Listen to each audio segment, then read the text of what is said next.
एक रात की ठंडी चांदनी में एक छोटे से गांव के किनारे एक पुराने हवेली में एक रूह बसी थी। उस हवेली की कहानी डरावनी और रहस्यमय थी, जो गांव वालों के बीच चर्चा का कारण बन चुकी थी। अंधकार में लिपटी हुई रातों में लोगों के कानों में एक अजीब सी भड़क उठती थी। वे कहते थे कि हवेली में रूह की चीखें सुनाई देती हैं और जो भी उसे देखता है उसकी आत्मा को बांध लेती है। गांव का जवान युवक आरव ने इस कहानी में रुचि लेने का निर्णय किया। एक रात जब चांदनी की किरणें हवेली की खिड़कियों में झिलमिला रही थीं, वह अपने दोस्तों के साथ हवेली की ओर बढ़ा। हवेली की दरवाजा की ओर बढ़ते ही रात की ठंडक ने उनकी रूह को छू लिया।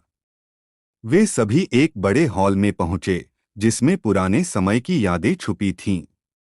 उन्होंने सुना था कि इस हवेली में एक अजीब खासियत है, रूह बसी होती है। हवेली के अंदर का माहौल धूप के बजाय अंधकार से भरा हुआ था। आरव ने अपने दोस्तों से कहा, क्या हम एक नए सफर में निकलते हैं? इस हवेली की रूह का राज खोजते हैं। वे सभी धीरे धीरे हवेली के कमरे की ओर बढ़ते हैं और अचानक वहां से एक भूतिया आवाज सुनाई देती है। कौन है यहाँ? आवाज गूंथी गई हुई थी और वे सभी अचंभित हो गए। हवेली के अंदर की रूह ने कहा, मैं एक समय की कहानी हूँ जो यहाँ के दीवारों में बसी है। मैं अपने अजीब सफर का बयान करती हूँ, जो इस हवेली को एक रहस्यमय स्थान बना दिया है। रूह ने कहानी में बताया कि वह किसी सामान्य इंसान की आत्मा नहीं थी, बल्कि एक युगों पहले एक राजा की सेविका थी, जिसका प्यार उसे राजा की मौत के बाद भी छोड़ा नहीं।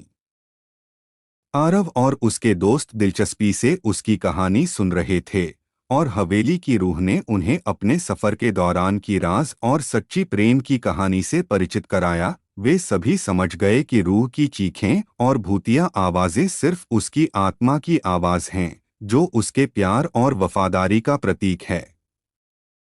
उसका सफर अब समाप्त हो गया था और वह अब शांति से हवेली में रह रही थी।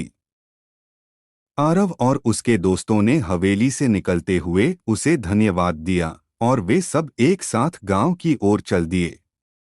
उनके मन में एक नई उम्मीद और समझ थी कि प्रेम और वफादारी की शक्ति हमेशा हर मुश्किल को पार कर सकती है। इस रूहानी कहानी ने उन्हें एक महान शिक्षा दी कि जीवन में डर और अंधकार का सामना करने के लिए हमें अपने प्रेम और विश्वास पर भरोसा करना चाहिए।